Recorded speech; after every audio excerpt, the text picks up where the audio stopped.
Sorry about the wind. This is where my front end nosedived into the ground. You can see the marker lights and such. Pretty good size hole. Pieces of headlight and marker light all over the place over here. Tailgate came down and landed back here. You can see where it dug in a little bit. Here as well. So I ended up kind of at this angle here. When they rolled the truck back over, it busted the driver's side window out. That hasn't broken in the crash. That broke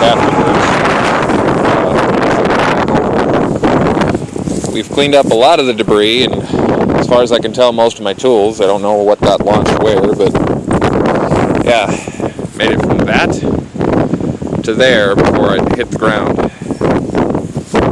Yeah, it's probably 100 feet. That explains why I'm sore as hell.